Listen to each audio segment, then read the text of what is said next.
Bien-aimés du Seigneur, le soir Jésus-Christ, nous sommes encore là pour notre enseignement sur la conversion durant ce temps de carême, temps de privation, temps de discipline imposée à notre corps, temps de repentance. Et le thème qui nous rassemble pour cette série d'émissions tirées de l'évangile de Jésus-Christ selon saint Marc, chapitre 1, verset 15. Le règne de Dieu s'est approché. Convertissez-vous et croyez à l'évangile. Avant-hier, au premier jour, nous avions fait une introduction générale du thème. Et nous avions expliqué ce que c'est que la conversion et les différentes formes de conversion. Au deuxième jour, nous avions présenté le royaume de Dieu qui est proche de nous. Le règne de Dieu s'est approché. Comment s'est-il approché de nous? Qui l'a rapproché de nous? Et nous savons que c'est Jésus-Christ qui est venu inaugurer le règne de Dieu sur la terre. Sinon, avant, l'humanité tout entière était dominée, était sous le pouvoir du malin, le prince de ce monde, Satan et ses serviteurs, ses démons. Mais Jésus est venu inaugurer le règne de Dieu, règne de lumière, règne de paix et règne de vie. Et il revient chacun à sa décision libre de choisir quitter le règne des ténèbres pour entrer dans le règne de la lumière, le royaume de Dieu. Et comme c'est Jésus qui inaugure ce règne, qui a inauguré ce règne, pour entrer dans ce règne, il faut renoncer à Satan, croire du fond de son cœur à Jésus-Christ. C'est ce que nous avions enseigné hier. Aujourd'hui, nous continuons avec la conversion. Convertissez-vous et croyez à l'évangile. Voilà. Et le thème de ce troisième jour est ainsi intitulé « Que l'amour soit sincère, fuyez le mal avec horreur, attachez-vous au bien. » Romains chapitre 12, verset 9. Et une autre traduction de ce texte nous dit « Que l'amour soit sans hypocrisie. Ayez le mal en horreur. Attachez-vous fortement au bien. » En fait, le thème de la conversion est ainsi expliqué par Paul aux Romains de Corinthe, aux chrétiens de Rome. Voilà. Ce thème de conversion est expliqué aux chrétiens de Rome. Pour Paul, et dans l'enseignement du Seigneur Jésus-Christ, le choix du royaume de la lumière, du royaume de Dieu, est motivé d'abord par amour. Voilà. Tout l'agir chrétien doit être fait par amour. C'est pourquoi il dit que l'amour soit sincère, que votre amour soit sincère. Voilà. Et quand nous sommes dans la sincérité de l'amour, nous ne pouvons plus vivre de la duplicité. Il dit que votre amour soit sans hypocrisie. Donc, pour ne pas vivre un amour sans hypocrisie, un amour dans l'hypocrisie, il faut refuser le mal, avoir le mal en horreur. Un exemple, ceux qui viennent à l'église et ont encore d'autres pratiques. Voilà. Les gens qui sont chrétiens viennent à l'église, se disent chrétiens, et qui sont encore dans les loges, dans les sectes ésotériques. Ça, c'est un amour avec hypocrisie. Ce n'est pas sincère. Un amour sincère, Paul dit, doit avoir le mal en horreur. Ayez le mal en horreur. Et attachez-vous fortement au bien. Voilà. Avoir le mal en horreur et attachez-vous fortement au bien. Dans la collecte, une des collectes de ce temps de carême, nous lisons ceci. Que ta bienveillance nous accompagne, Seigneur, durant ces jours de privation, pour que la discipline imposée à notre corps soit vraiment pratiquée avec amour. Que ta bienveillance nous accompagne, Seigneur, durant ces jours de privation. Le carême est un temps de privation et un temps où nous imposons à notre corps la discipline. Et la conversion, justement, nous engage à cette privation. Et les privations sont dans le domaine de le mal que nous devons avoir en horreur. Donc la conversion est un acte d'amour. Parce que nous aimons le Seigneur, que nous nous attachons à lui. Nous réunions le mal pour nous attacher à lui. Nous allons voir cette deuxième dimension que nous avons déjà expliquée au premier jour de la conversion. Ayez le mal en horreur. Ayez le mal en horreur. Le mal, c'est personnifié en Satan. Le mal, c'est la personne même de Satan. Et au début, Dieu n'a pas créé Satan. Comprenez bien ce que je vais dire. Dieu a créé un ange, un archange qu'on appelle Lucifer. Voilà. Lucifer, archange de lumière. La luce, c'est la lumière. Lucifer. Dieu a créé Lucifer. Et il est doté de plusieurs dons. Il est puissant. Voilà. C'est Lucifer qui s'est perverti pour devenir diable et Satan. Voilà. En faisant mauvais usage de ce qu'il a. Donc au début, Dieu n'a pas créé le mal. Le mal n'existait pas dans le monde. Tout ce que Dieu a créé, nous dit le livre de la Genèse, est bon. Maintenant, Lucifer, là, avec toutes ses capacités et l'envie, l'orgueil qui est entré en lui, voulant prendre la place de Dieu, il s'est perverti. Et il est devenu le mal. L'auteur, le père du mal. Donc quand Paul dit, ayez le mal en horreur, il s'agit d'avoir en horreur Satan, les démons qui se sont pervertis avec lui et tout ce que Satan enseigne et ses œuvres. Voilà. C'est pour cela qu'on ne peut pas se dire chrétien et être membre de cette ésotérie. On ne peut pas se dire chrétien et encore aller consulter de temps en temps des fétiches. On ne peut pas aimer les deux à la fois, puisque Satan, Lucifer, est devenu ennemi de Dieu.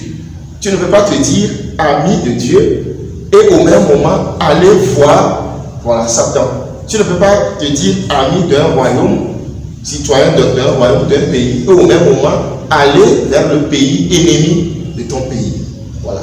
Donc la conversion nous conduit, nous amène, frères et sœurs, à haïr Satan, les démons et les œuvres des ténèbres. Voilà. Paul dit nous devons les voir en horreur. Et s'il nous arrive, dans la faiblesse de notre chair, de tomber dans le péché, il faut appeler péché, péché. Dans une émission, un enseignement un jour, je l'ai dit, et c'est malheureux que dans l'église, nous chrétiens, nous trouvons certains péchés mignons. Nous disons, ah, ça c'est mon péché mignon. Ah, mon péché mignon. Moi, l'alcool c'est mon péché mignon. Voilà, la colère c'est mon péché mignon. Le péché ne peut pas être mignon. Puisque c'est une œuvre de Satan. Le péché est laid. Il faut l'avoir en horreur. On ne peut pas le trouver mignon. Quand tu trouves quelque chose mignon, tu vas l'aimer, tu vas la pratiquer. C'est parce que nous trouvons certains péchés mignons que nous n'arrivons pas à nous en débarrasser.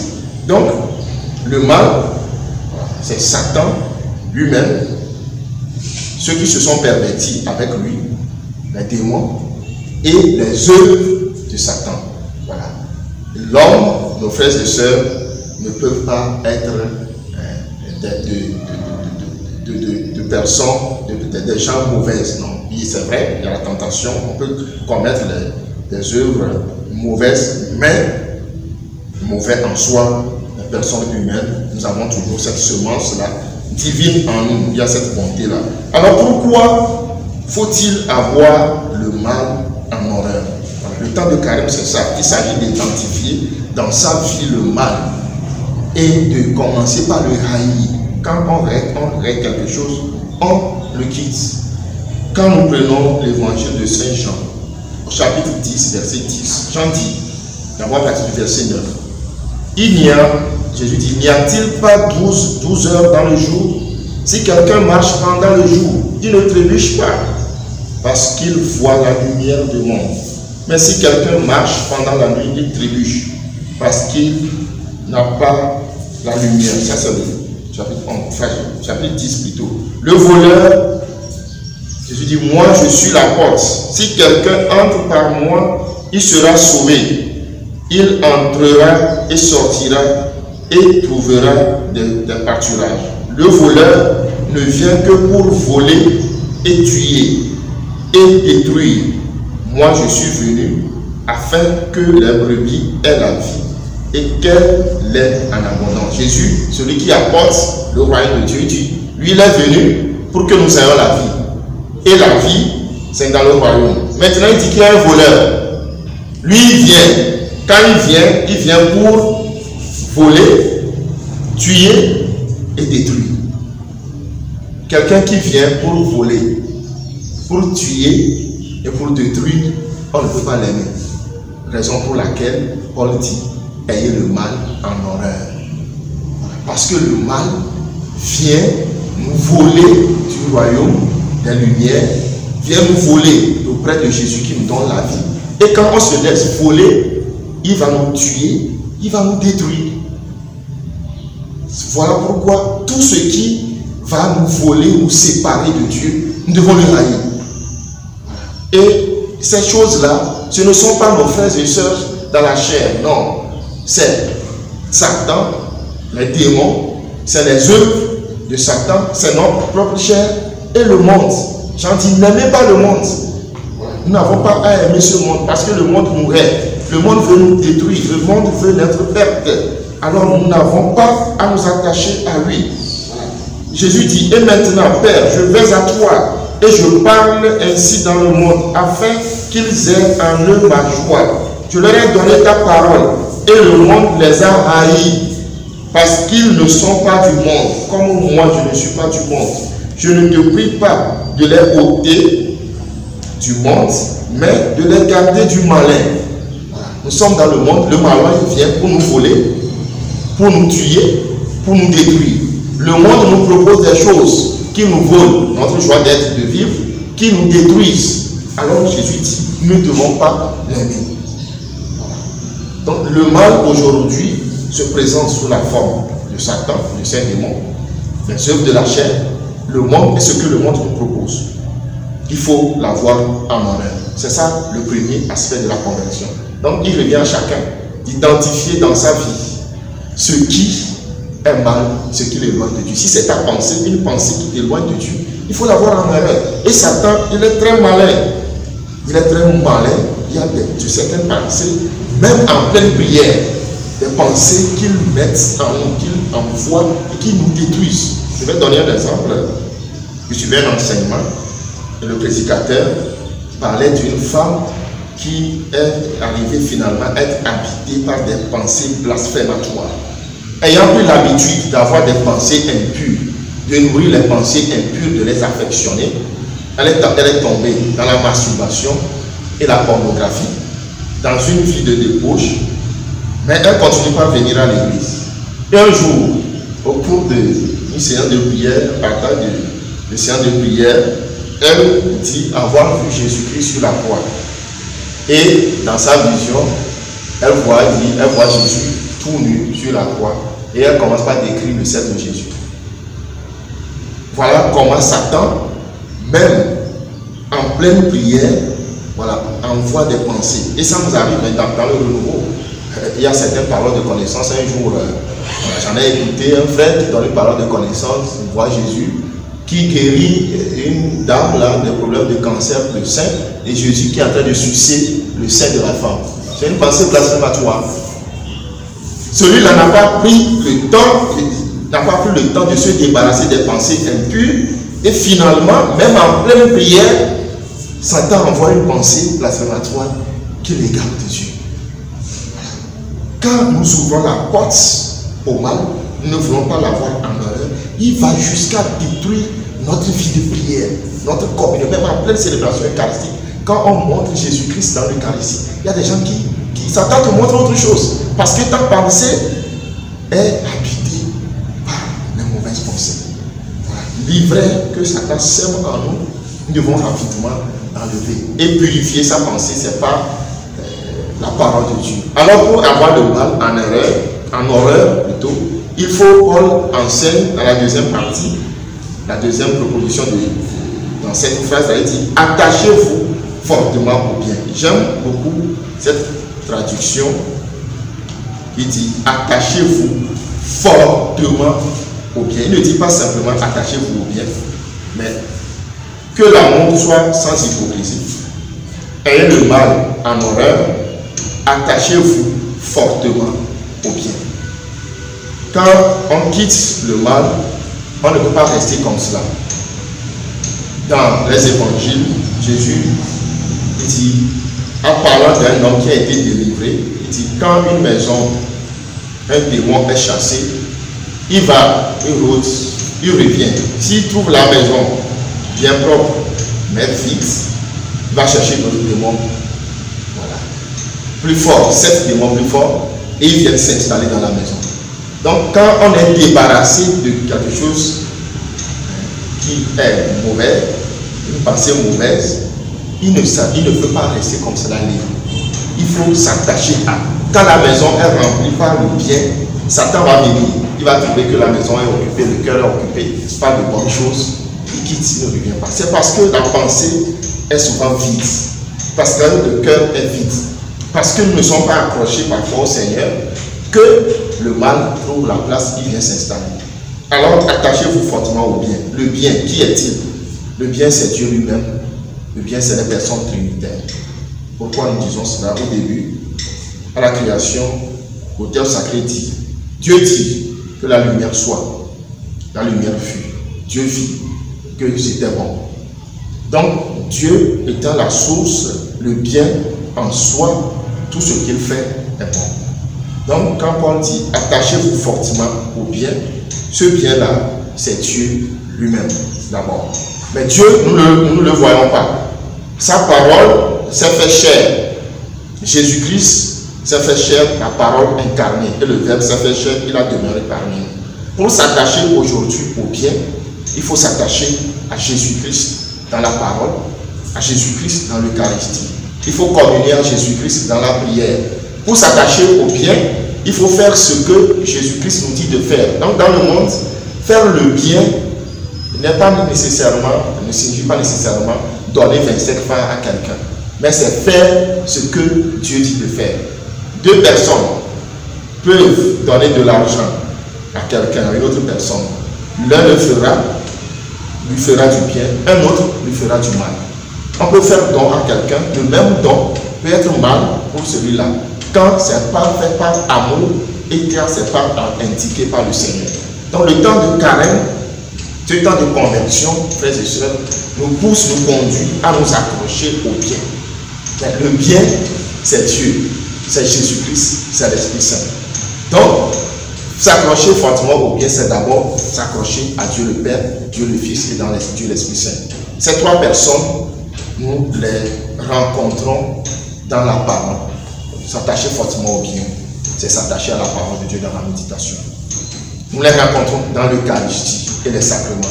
S'attacher au bien, c'est pratiquer les sacrements. C'est s'attacher au sacrement.